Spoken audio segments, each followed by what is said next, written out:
dubbiin bara kanaaf nuuf hin galle.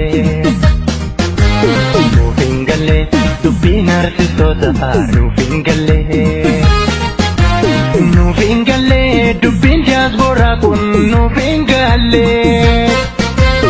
Akka leenca akka qeerransa barooda baane akka loonii marracha galooni. Nuuf hin galle dubbiin bara kana nuuf hin galle. Nuuf hin galle dubbiin artistoota nuuf hin galle. Nuuf hin galle dubbiin diasporaa kun nuuf hin galle. Akka goota akka dhiiraa daadachaa baane akka saree gurrurraa galooni. Seenirra bareeda mooree gochaan kuni. Seenirra eegama mooree dubbiin kuni.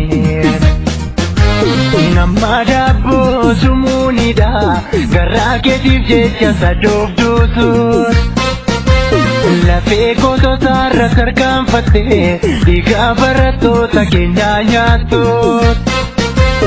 Maqaa gaarii seenaa boonsaa Oromoon si beeku si jaallatuun. Nama maqaa kee balleessitu seenaa kan kee xureessitu duutee baddee maaf biyyeen taatu. Nama maqaa kee balleessitu seenaa kan kee xureessitu duutee baddee maaf biyyeen taatu.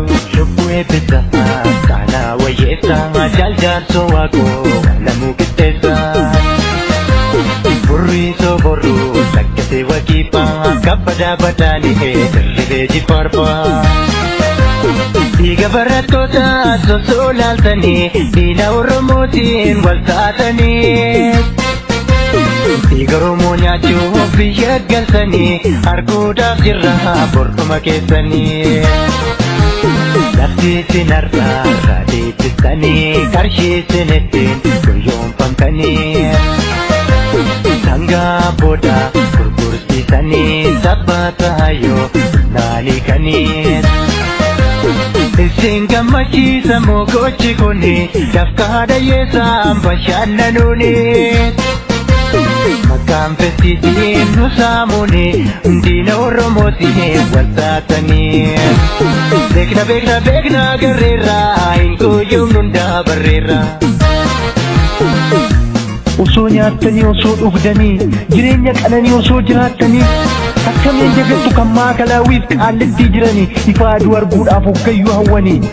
Kachana saba Oromoo kan bosona jiru wabookoo akkamiin dagattu kan beelaa fi dheebuu qorraan dararamu. Silkaan isin har'attiin farsoo keessan dhuddanii nyaapa waliin teessanii kolfaa cooma murtanii. Ija keessaniin imimmaan fooniif lafee keessaniin dhiiga bu'aa turtanii. Kaayyoo manaa baatanii haga galmaan hin ga'iini. Kaleessa gaarii hojjettanii har'a yoo dhugantanii garaan keessan osoo beekuu kan dharaa falchitanii. Hawwaa mana keenyaa kan beeku diinni hamaan isinii lafee jaallanii irra tarkaanfattanii dhiiga barattootaa sareedhaaf dhiistanii. Goota akka elemoo abboo boruu dinnee kullanii fayyaantuu laggatee faadhamne dhugaa rabbiiti waliin dhiisnu maaf haadhoo kiyyaan.